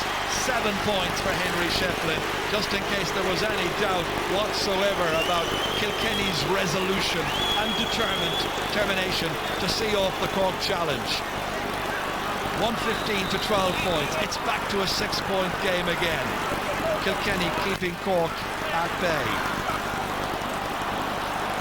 Cronin jumping for this, missing it. Back to collect it, however, was Cha Fitzpatrick. Back towards Fogarty's wing over there. Ronan Curran in there, so too John Gardner trying to come out with it. It's a stalemate situation. Who's going to get it out? Comes out here to Tom Kenny. O'Halpine chasing after it. What a star he's been down the years. Throwing it in there to Cathal Naughton. Cross here towards Ben O'Connor. Trying to steal a march there on JJ Delaney. Never easy. Two great players in competition, and JJ deemed to have fouled Ben O'Connor. Free in and a chance to reduce the arrears once again to 5 points, which Cork I think would feel was manageable with a lot of time still to go. They're using his head there, Ben O'Connor, like, you know, probably would have been a bit of a lotto shot over his shoulder, so decided to take on JJ and maybe walk the free in, which he did. Cork playing with a bit of composure now at the moment. They're not panicking. You see Sean Oak coming right into the game. You know, Colin Naughton has come more involved in the play, and they're not panicking. The one thing with Kilkenny is, while they are that bit ahead, if they do get a chance maybe of a goal at the other end, they'll be very composed as well and would be well able to hammer that home maybe, whereas at Galway and Clare, maybe we're looking at a bit for the finish line on both occasions. You know, you are dealing with a very experienced team with this Kilkenny side. So down to 5 points once again. Every so often Cork on the half-forward line tried to run that ball through the Kilkenny half-back line with some success on occasions. Here once again is Timmy McCarthy now. Well intercepted that time. Brian Hogan arguing the toss with the linesman, but it's going to be Cork's ball. Have a look at it once again here. McCarthy trying to get the ball away. Brian Hogan nipping in. Just good defending by Brian Hogan. I think maybe he felt that it came off Timmy's hand, but I think where the linesman was, it looked as if it was a flick away. Sean O'Halpine, wonderful cut up, sun in the eyes of Fraggy Murphy over there. Michael Kavanagh collects it well, drives it away over towards the far wing. John Gardner coming onto it. A happily recovered Owen Larkin back on his feet there to challenge and to take it back into his possession again here. Good ball into the inside forwards. Eddie Brennan's in there, so too is Brian Murphy, the Cork number 4, and he loses it initially, goes back right on the end line there, preventing it from going out, but the challenges are tough and fierce, and Shane O'Neill is foul as he's coming out with that, and it's a free down the field to Cork. Good play by Shane O'Neill. Nobody wants to lose. Nobody's giving anybody an inch in this particular Ireland semi-final. That's O'Neill coming out there, stopped with determination by Eddie Brennan. Thou shalt not pass. Kilkenny players a bit upset there with the ref on that occasion. Jordan saying, you know, maybe he was making up for the other free, I think. Might would have been. There's John Fitzpatrick. Ling flicking it forward again, low ball inside towards Eddie Brennan, but it runs on instead towards Martin Comerford, and in fact it's Fogarty who got there, and Fogarty has put the ball wide. It was an opportunity, and Martin Comerford is going off the Kilkenny team, and the sub coming on is Willie O'Dwyer. Took a knock early on, Jaron, just didn't look as happy today, and that was a bad miss by Aidan Fogarty there. He's on fire today, and you'd expect him to put that over in his sleep, but that's a big lift for Cork again now. Brian Hogan again settling things down at centre half back for Kilkenny, getting it forward there. Again it's Henry Shefflin driving it in inside towards Eddie Brennan, trying to balance it on his stick, succeeding there.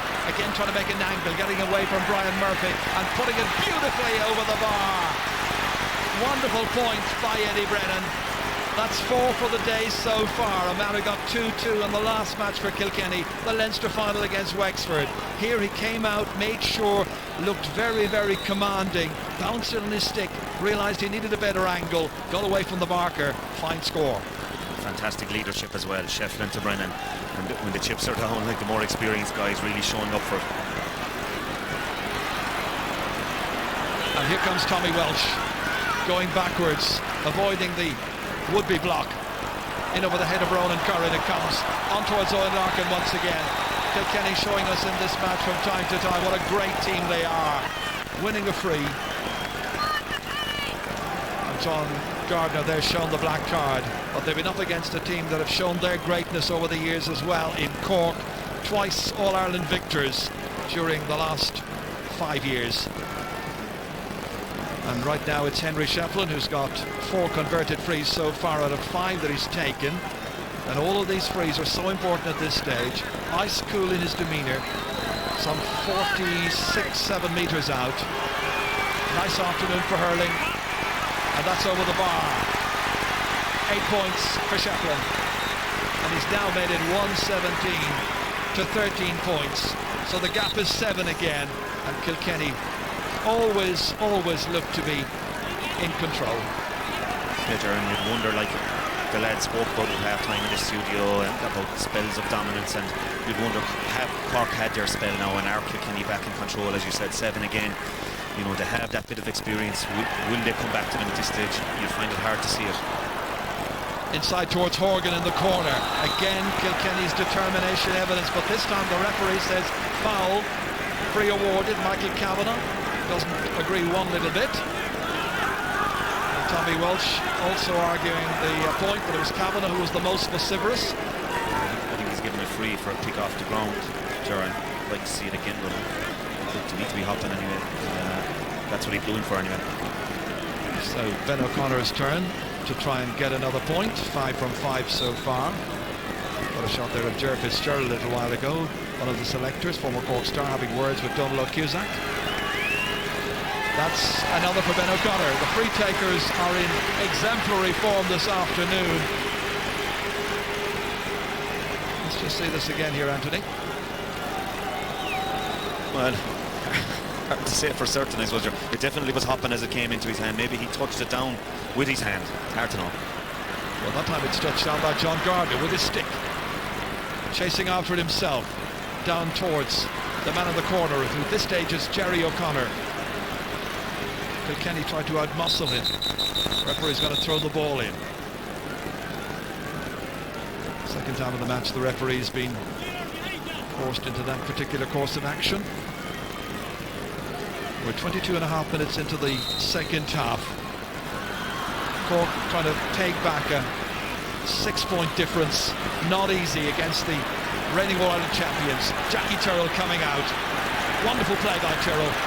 He's the left corner back who played midfield in the Leinster final, and he's geeing up his colleagues. The Limerick IT student, only 25, and an All-Ireland winning captain at senior and under-21 level, just like Liam Fennelly before him. Down to ground he went, free for Henry Shefflin, and Shefflin will take plenty of time over this. No great rush. They don't do panic in Kilkenny, a bit like the Kerry footballers.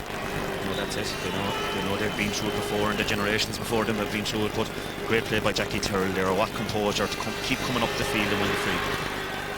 Again, just so accurate. That's another beauty. Impeccable shooting by Shefflin.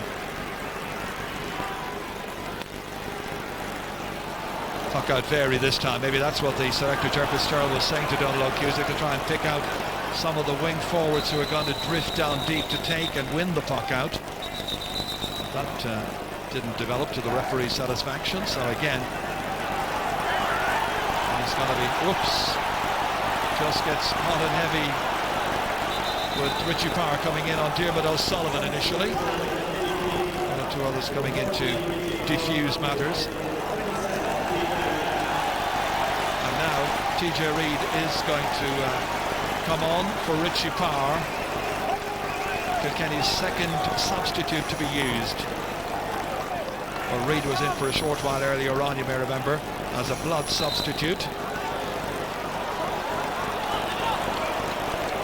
That's Willie O'Dwyer getting it forward here, into the inside forwards towards Aidan Fogarty, who's looked so lively as a player loose on the far side of the field, I can tell you, far side of the goal. But they never picked him out. That free player was TJ Reid, but Henry Shefflin failed to spot him.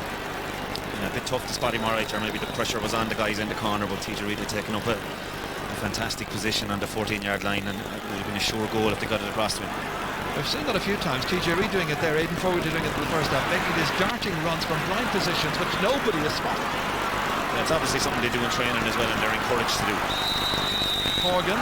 And the referee says it was a foul by Kilkenny's cornerback Michael Cavanaugh, yes, it's cornerback Michael Cavanaugh who committed that foul, I think. Free to Cork anyway.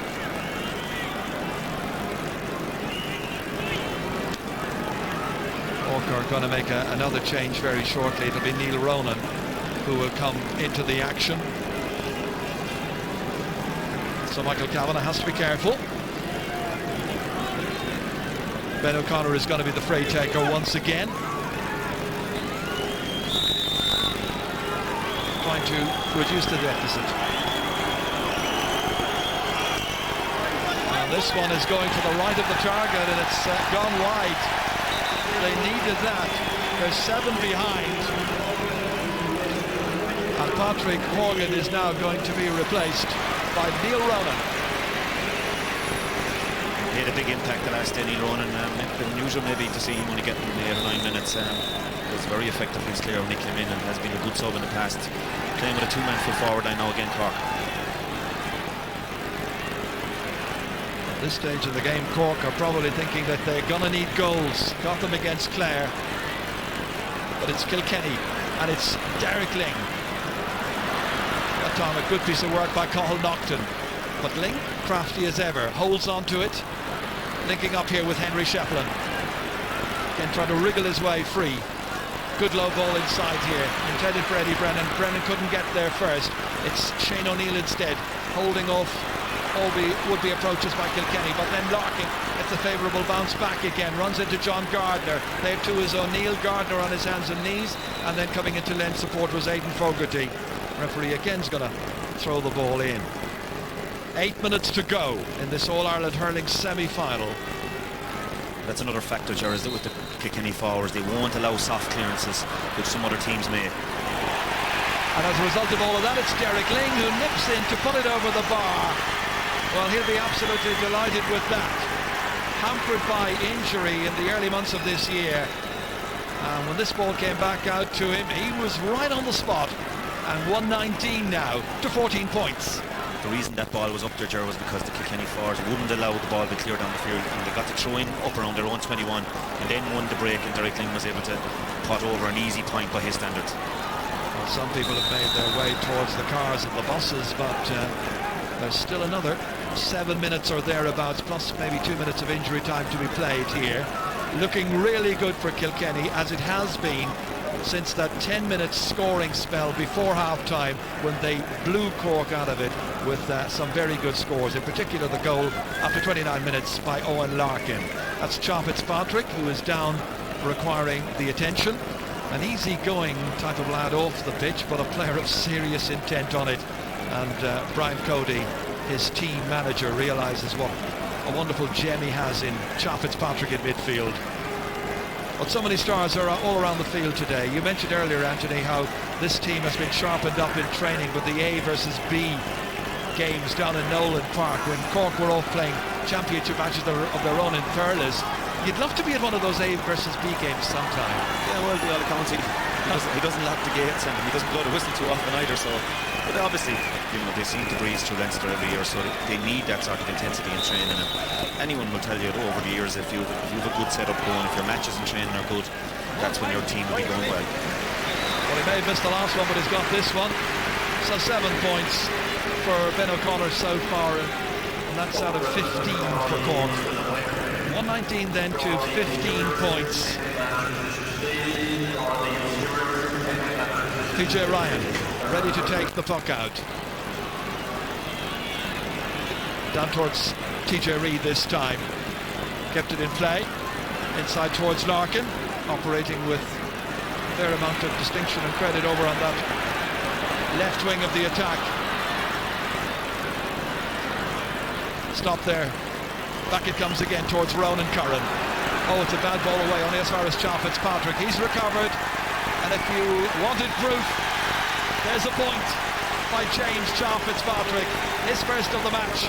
And the Kilkenny fans are already celebrating, I think, and feeling they're almost there, almost back in the All-Ireland final, almost ready to compete for 3 in a row this year. That was an absolute beauty from Chop Fitzpatrick, but was a bad clearance out of defence. Well, maybe you could call it a bad clearance, sir, but I think Aidan Fogarty dived about 3 yards to get a semi-hook on Ronan Curran there, which kind of stopped up the clearance, and that's what allowed the ball to only be hit 25 yards and a score from it. This is what they got away with against Clare and against Galway, and they're not getting away with it with the work rate of the Kilkenny forwards. It's Cathal Naughton, by the way, who's been replaced by Paudie O'Sullivan. So the two O'Sullivans, Diarmid and Paudie, brothers, now once again in the Cork Championship team, just as they were at the outset of the championship against Tipperary, as we watch Willie O'Dwyer fire it in and put it over the bar. Willie is still around, still a wonderful operator, and the scores mount up impressively, and it's 121 now to Cork's 15 points. That is a 9-point difference. Brilliant vision by Henry again, like not hitting the hopeless lotto shot, having a look up, and Willie O'Dwyer looking for his place in the final now. I suppose that's what they are. Oh, stop there by Donald O'Cusack. Well, Kilkenny led by 8 at half-time. You'd have been expecting a big recovery by Cork, but at this stage in the match, in the 67th minute, Kilkenny have even improved their half-time tally. 9 points in front as Kieran Fraggy Murphy gets involved there with one of the Kilkenny players, and it hots up. Oh, now that was a blow there, which the referee will have seen. Has to have seen it because he was right next to it, and he's going to call Diarmid O'Sullivan, I think it is, to him. Diarmid is on a yellow, and he'd be lucky to escape here. I think maybe Michael Wadding is allowing, he's trying to clear away the players and maybe allow the free to be taken at this stage of the game. Just watch it again here now. Hard to see how Diarmid was involved, to be fair to him now. Yeah. Maybe we were a bit harsh. I don't think he was involved. No, it wasn't. No, it wasn't. It was certainly a stick. It may have been something from behind him, Jared. I think it was hard to see who. But in fairness to the Rock. No, it wasn't Diarmid O'Sullivan. He's on a yellow, as you say already, but he wasn't the guilty party there. But you know, Jared, as well, the Rock, like, maybe it's his last game for Cork. I'm not going to preempt that for him, but in fairness to him, he has really come through today with flying colours, really, and great to see it, like, being written off by so many people, and would they go with him and that kind of thing, and he has really character shone through and held together today and done very well for Cork again. Let's have a look at this again, Anthony. It may have been Tom Kenny who actually made contact. Let's just have a look at this again. Watch for Tom Kenny. Watch the hurley. There. Yeah, maybe a little flick by Tom Kenny, and Yeah, maybe he just little caught, flick. maybe Yeah, he caught just him got him. somewhere on the sore side. Yeah, a little flick, there's no doubt. And James Cha Fitzpatrick, the Kilkenny captain, is sadly going to have to be stretchered off, and he's got to be replaced by Michael Rice. There it is again here now. Bit of frustration maybe creeping in as well. You can see Michael Wadding holding on to Tom Kenny, and no doubt Tom flicks out all right with the hurley, but Tom Kenny wouldn't be known as being a dirty player there, to be fair. Down through his career, I'd say, I don't ever remember him being sent off or something like that anyway, but maybe a bit of frustration creeping in at this stage. Maybe they know the year is coming to an end, and Cha obviously is feeling the effects because he's the type of player that wouldn't be lying down too easy. Well, it's Kilkenny anyway, who are on their way to the All-Ireland final, where they will be meeting either Tipperary, the Munster champions, or Waterford. They meet in the second semi-final, which you'll be able to see from Croke Park next Sunday afternoon. Let's hope Cha Fitzpatrick's okay. I'm sure he will make a very quick recovery. Painful, and he felt it, and the fans appreciate what a wonderful young captain he is. He's done his job, produced a match-winning team. Looking back on Cork's season, well, they lost the opening championship match to Tipperary, having been ahead after 59 minutes and behind after 61 in that game, and they lost by a decent margin at the end as Ben O'Connor puts over his 8th point. But Ben's team came back with wins over Dublin, over Galway, that never to be forgotten night in Thurles, and victory over Clare in the quarter-final. But today was not Cork's day. No doubt, the Cats are made of sterner stuff though, and once they got a stranglehold on the game, they were never going to allow Cork to overtake. Okay, they were going to have a little period of dominance, and they weathered that and chipped away with a few scores at vital times, and you know, that's the difference between real champions like they are. Well, if Kilkenny are to be denied it 3 in a row, it won't be Cork who will deny them, or will it be Tipperary, or will it be Waterford? Again, it's Park Ronan here, and he is fouled just outside the 20-metre line. Referee wants the ball back a yard or two. Notebook is shown. Neil Ronan standing over it. It'll be Ben O'Connor to have a go. I wonder will he have a shot for a goal at this stage. 2 minutes of additional time now being played. And there's really only about 1 minute and 20 of that still to go. Neil Ronan taking over, so presumably he's going to have an attempt at a goal here, just to put a better final complexion on the scoreboard. Well, he may have had a go for a goal, but it rose up and went over the bar. Point for Neil Ronan. 121 to 17 points. 7 points the difference. He's disappointed. Cork fans are disappointed. Gerald McCarthy is disappointed, but he will acknowledge straight away what a good team, what a really, really excellent team Kilkenny are. Perhaps one of the greatest ever in the history of hurling. Comes down again to John Gardner this time. One more attack maybe by Cork. Not if Kilkenny have their way, not if TJ Reid has his. And TJ Reid also wants to share in the scoring off the post and over the bar. So 2 of the substitutes have come in for points in the second half. First Willie O'Dwyer, now TJ Reid. Great colleges player as well, TJ Reid. And over the post. Fantastic underage talent, Aaron. He'd be looking for game time in the final at this stage now. How to keep them all happy, but Brian Cody's job is to win Leinster and All-Ireland titles, and that he has done magnificently. One of the greatest managers ever in this particular code. That's away there by Derek Ling. Into the corner towards Aidan Fogarty. It's such a good first half. 3 points in that first half. Looking for a 4th point. That'll do very, very nicely indeed. What a finish. What an absolutely brilliant finish this is. 123 to 17 points. That's 26 points to 17. Diarmuid O'Sullivan firing it in there. 9 points between the teams. The 2 minutes of stoppage time has well and truly been played as JJ Delaney tries to get the ball away.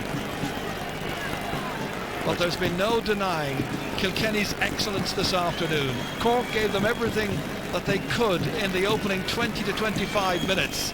But once Kilkenny had toyed with Cork for a while, they simply blew open a gap, and from there they built a platform which was a winning one for Brian Cody's team. Thumbs up from Brian. His team defending last couple of seconds as Ben O'Connor knocks it in, and one-handed by Timmy McCarthy. It's wide. There's only the puck out, I think, to come. And Diarmuid O'Sullivan looks crestfallen. He gave it everything, and full credit to him for coming back and redeeming his reputation as a good player. But it wasn't to be this afternoon. As the final whistle goes, it's Kilkenny who are en route to the All-Ireland final. Yet again, the dream of winning 3 in a row for this marvellous team is well and truly still in place. Brian Cody, Gerald McCarthy exchange words. The players exchanged jerseys. Two teams with enormous respect for one another. But it was Henry Shefflin and his colleagues who played with wonderful skill and craft and great play all over the field. Timmy McCarthy disappointed, but the Kilkenny fans will enjoy the journey home. They'll begin the quest for tickets immediately for that second Sunday in September, or is it the first Sunday in September? Whatever, the day of the All-Ireland hurling final. That's when they want to be here. Donal O'Cusack disappointed. Your summation of all that, Anthony? Well, I think there's no doubt, Ger, at this stage you can look at this team, and even if they don't go on and win the final, and I know they have a burning desire to do this 3 in a row, but they are a great team, a truly great team. A truly great team is defined by the strength of its panel and the likes of the players they can bring on. It's absolutely awesome, and they're managed by the best manager in the game as well, and it's a daunting task for whoever's going to meet them in the final. We just saw James McGarry there. He played his part down the years, and now James and his little son there, and they go off very satisfied, no doubt, looking forward like Eddie Brennan is with his 4 points so far today. Well, what a performance overall. Derek Ling, the midfielder, Henry Shefflin and Diarmuid O'Sullivan, they had so many great battles together. Look at the pain, the agony of defeat on Diarmuid's face. Cork, playing for Cork means so much for the Rock, but today they've lost. You wonder, will he and they be back? I'm sure they will. Today was Kilkenny's day. They won by 9 points. Kilkenny 123, Cork 17 points. Michael. Gentlemen, thank you very much indeed. Cyril Farrell, Michael Duignan here with me in the studio. The Rock, I suppose the emotion in his face showed it all there in the end. Mightn't be back for another championship, who knows, it's another day. But yeah, well, Cork were defeated, but the Rock went out with glory. You know, he still had a good game. Martin Comfort was taken off, Richie Power was taken off, he played his heart out, he went up there and in, and I'd say the look of him there with Henry Shefflin was more or less saying, I'll give it my best shot. But like, you'd have to say I was delighted for him, because like, he has given great service. Okay, he's disappointed, but like, this fella has worn the Cork jersey with pride. He knows himself. I think deep down he feels this is his last shot. But like, if they can get another full back like him, whoever fills his shoes has big shoes to fill. That's unbelievable emotion, and like, that's, you know, to me, I played against him, he's still there, he's 10 or 11 years in the Cork jersey, and he's a great bit of stuff, and I'm delighted for him personally. He came up here, the massive game. Martin Comfort is one. Martin Comfort has probably been the biggest thorn in Cork's side over the last 10 years, and Dermot got the better of him today. That'll give him huge pride when he looks back. And Richie Power was switched on him and taken off as well, so he certainly did his job for Cork. think about it is when the Rock and all the other lads look back, and Cork lads look back in this match, I think they will realise they were beaten by an awesome team. Michael, they'll be disappointed, but they have to realise, they will realise, this is a great Kilkenny team. Let's give credit to them. They're going for 3 in a row. They're a powerful ambassadors for hurling. They're strong, they're good, they're skillful. They have the subs, they have Brian Cody. No matter, like, you have to recognise that they're very good, and as you say, Cork will realise tomorrow, beaten by a better team. They did nothing wrong in the first half. They were good, but they just weren't good enough. And I think, like, we've had great Kilkenny teams. I have a feeling this could be the greatest of all. Well, I tell you, they're showing all the signs of it at the moment. Okay, now, we are taking a break from Croke Park for a little while, but coming up after the commercial break, we have Anoop and news for the deaf, and then we'll see you back again after that.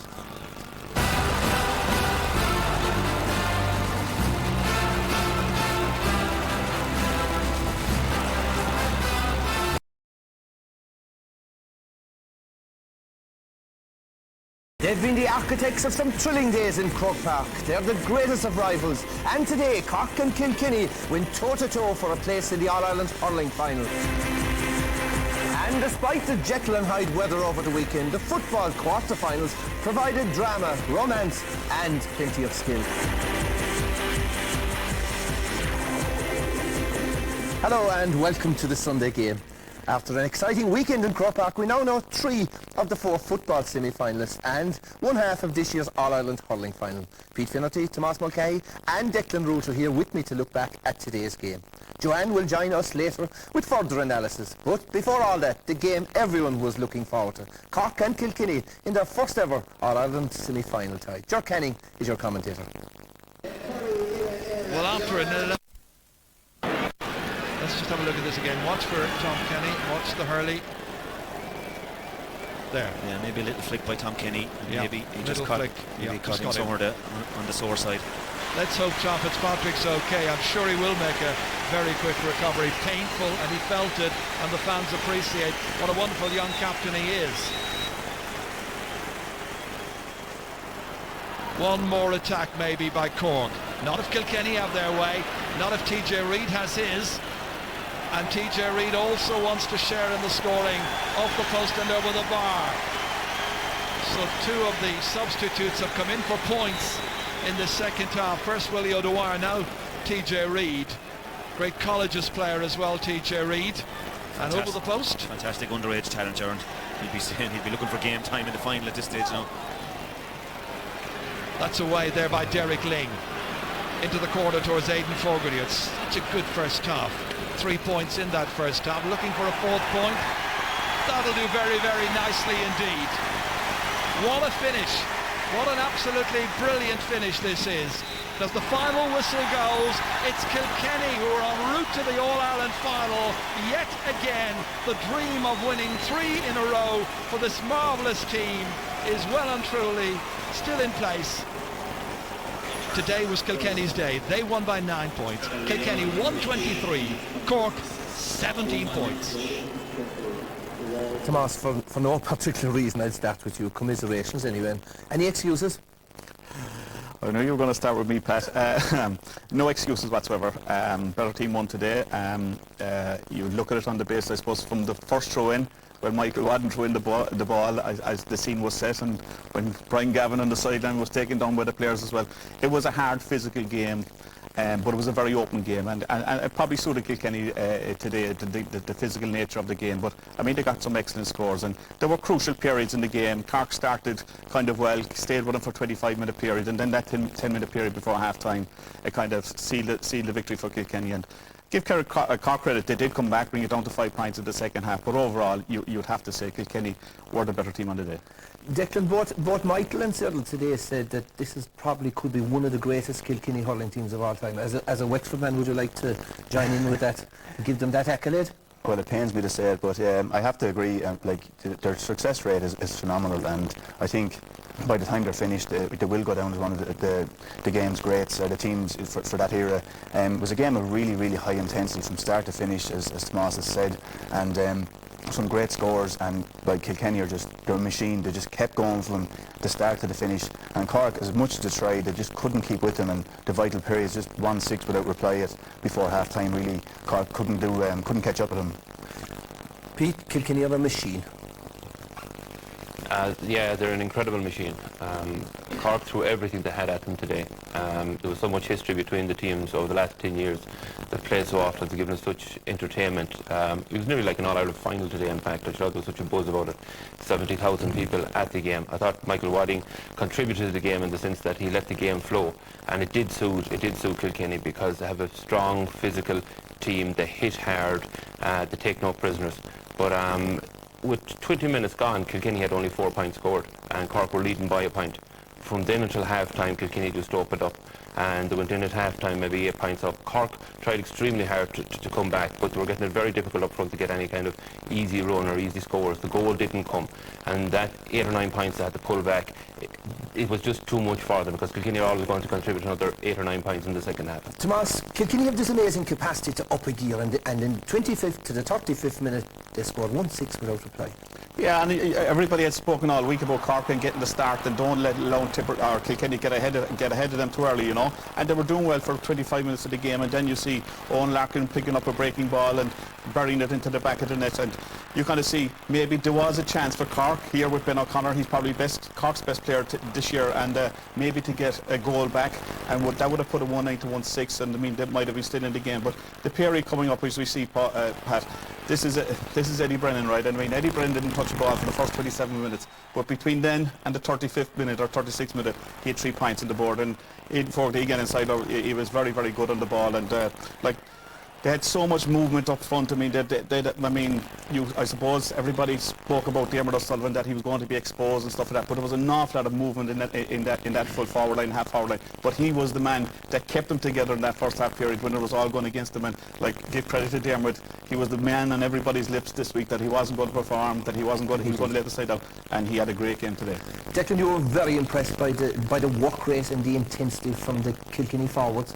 Yeah, well, we showed some great scoring ability from the Kilkenny forwards, but they really, really work hard from start to finish. You see Eddie Brennan flicking it, Richie Power gets in the flick, you know, Aidan Fogarty back into the shot, tries to lay it off outside, the move breaks down, but again, they don't give up, they keep back after him. Eddie Brennan chasing down Owen Larkin into the picture, and here Jerry O'Connor, just when he thinks he's about to get it, I mean, that's Richie Power, one of their lighter fellas, knocking him down. Again, they keep chasing down Brian Murphy, again, flicked out of his hand, Aidan Fogarty in challenging again. Again, he has to try so hard to pick it up because he knows the guys are on him like a flash. Henry Shefflin hits him hard, or to get a free out, but there was no way that was a free. Again, PJ Ryan, this is near the end of the game, a long puck out. Again, clean possession is not one, but John Gardner, again, usually would launch the ball down into the attack. He's chased down with the 2 substitutes. TJ Reid picks it up, takes off a fantastic score. I mean, if you're a defender, that would break your heart. I mean, this is not a once-off from the Kilkenny team. Their forwards really work hard every single day, and you know, it gives their backs a chance to regroup and to pick off some great scores once they break down the defence. Tell me this, Pete, are Kilkenny using the blanket defence? Pray tell me they're not. I hate that word, that blanket defence. Right. No, they're not using the blanket defence, but they do crowd and saturate the area where the ball is, and they have an incredible work ethic. Here we see Joe Dean, who's dispossessed. Ball goes into the corner, and we see Cathal Naughton. Now he's forced outfield by 2 defenders. Then he's under such pressure by another defender that he gets a pass away but doesn't get it to it. And then it's Owen Larkin, the centre forward, that gets the ball away. What's the anticipation here? It's not a reaction by JJ Delaney. JJ Delaney anticipates exactly what Joe Dean is going to do, and he's there before he actually hits the ball. Again, Kieran Murphy here tries to go one way, can't, has forced out the field, gets the ball across to Cathal Naughton again, who sees a man free. JJ again anticipates what's going to happen and gets the ball down the field. And even though a score didn't come off that, it's the work rate, it's the way they saturate the area, it's the way they support the team, it's the pressure they put the forwards under. And they'll give away frees and they concede frees to forwards. And what happens then at the end of the game, when a forward gets an opportunity, he hasn't scored all day from play, he gets the ball out in the wing, he has an attempt, and it goes wide. They're just an incredible defence. Now lads, we've been asked by a lot of viewers tonight to investigate or to have a look at an incident involving Tom Kinney. Now John from Cork has just tipped. He says, what a great game today between the 2 most talented and brave teams that have played hurling in the last decade. It's a pity, he says, that I'm writing this email, but I feel so strongly having seen such a cheap and dangerous shot taken by Tom Kinney on Char Fitzpatrick. Tom Kinney should face a serious sanction. Do you agree? What Tom did was wrong, but the 3 of us here, we all played and we all hit little flicks and little touches. But just watch Tom Kinney's reaction after he hits Char Fitzpatrick, and ask yourself the question: did Tom Kinney intentionally hit Char to send him off the field on the stretcher? No, he didn't. He flicked the hurl at him to get a little drive at him and tell him that he's still boss under the nose of the referee. I know what Tom did is wrong. He's an exemplary hurler. He's a special player for me. I think he's totally underrated on the Cork team. He will come under the wrap of the CCC, but I can't say that it was intentional. It was just and wasn't accidental. It was just what would we say? It was unfortunate is the word.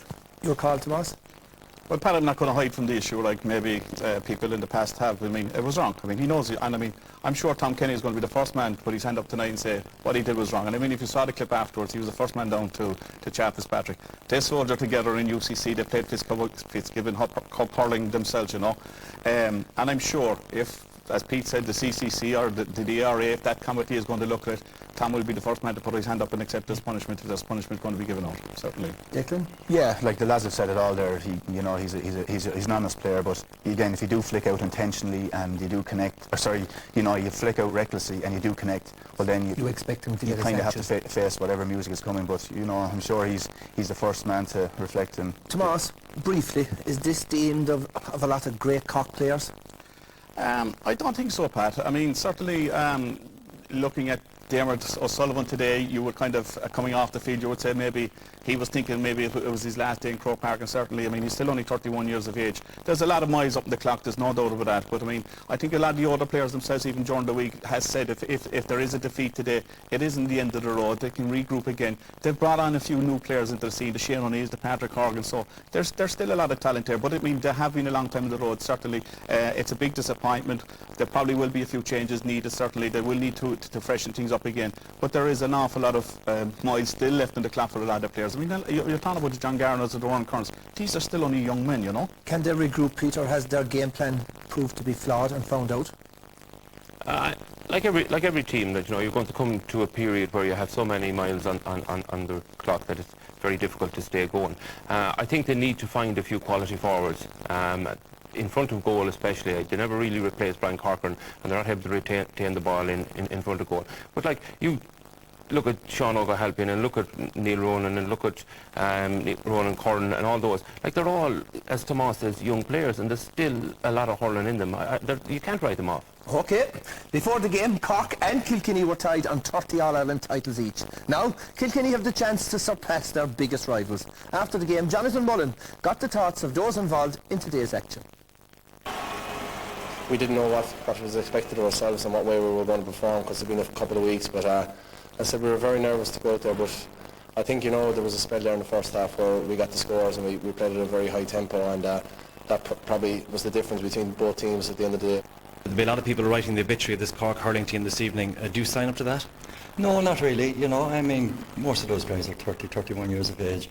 Okay, it's very tough at this level, maybe, but they're a very dedicated bunch, and I certainly don't see why any of them should be quitting at inter-county level. They're quite, they're very dedicated, and they really live for hurling, and I think to be a bit of an insult to be suggesting to them that they should maybe pack up after beaten by Kilkenny in an All-Ireland semi-final. Well, to be honest, it never crossed my mind during today's game 3 in a row, but obviously, like, if we win the All-Ireland final, it'll be 3 in a row, and that's the reality of it, and I mean, people, whoever wants to talk about it can talk about it, but it'll be decided on the field, and over 70 minutes, and it's Tipperary or Waterford, and right now I'm just really looking forward to seeing next Sunday's game.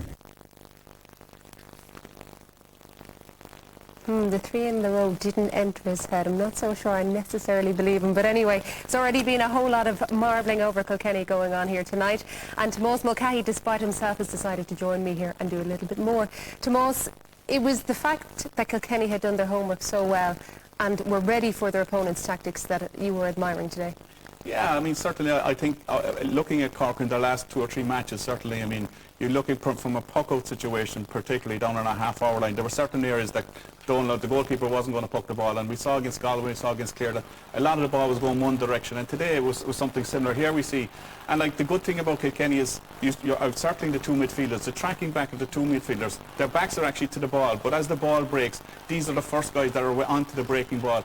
We saw a lot of the defence coming out on top of the half-hour line again, and here we see another ball, and if you see it going down the field, again, we'll circle it when it comes up, right, and you see the amount of players. I mean, there's 12 players in total going in under that ball at one stage, right, and the area that they're targeting is down at Patrick Cronin, and you can see if the play goes on, Tommy Walsh normally would go up and he'd try and field the ball out of the air. This time, all he wanted to do was to keep the ball away from Patrick Cronin's hands, and as the ball was breaking, Michael Kavanagh was behind, Jackie Tyrrell was there, and the 2 midfielders, and they closed down the space. They never allowed the space to open up for the free-flowing forwards at the likes of Patrick Horgan or Jodine. They never gave them the opportunity to take them on or to run them and be in a one-to-one situation.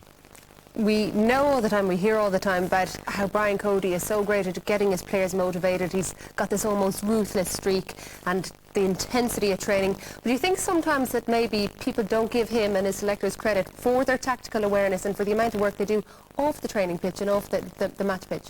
Yeah, I mean, and like I've been saying over the years, the secret with Kilkenny, there is an awful lot of flexibility within their team. I mean, JJ Delaney has played full back before. If the Tommy Walsh could play corner back, he can go to midfield. They brought Chaff Fitzpatrick to midfield as well. But particularly it's up front. The roaming role that they all have, Shefflin starting full forward today, Martin Cummard actually takes up the number 14 spot, Shefflin is at centre forward, then you have Richie Power going in there. There's an awful lot of flexibility, and name me a team around the country that has that flexibility. Nobody but Kilkenny. No, it's frightening. Boss, thanks a lot for the moment. OK, lads, man of the match time, Pete, contenders? Eddie Byrne had another great game, got 4 points. Aidan Fogarty scored something similar. Chaff Fitzpatrick worked tirelessly at midfield as Derek Ling did. They're all Kilkenny people. All Kilkenny people. So who was the Kilkenny man chosen as man of the match? I suppose it's going to be a Kilkenny man. Owen Larkin today would be our man of the match. He, at a vital time when Cork were really putting it up to him for 20 minutes, Owen Larkin burst onto the scene, and obviously, he's came back in tip-top shape from his tour de force abroad, and he's worked tirelessly, and he scored a goal at a vital stage today. He popped off a few points, but his work rate back in the 45 twice or 3 times during that first half to supply ball into the Kilkenny forwards, I thought he thoroughly deserved his man of the match today. OK, well, let's hear from Owen Larkin, the J. Hurling man of the match.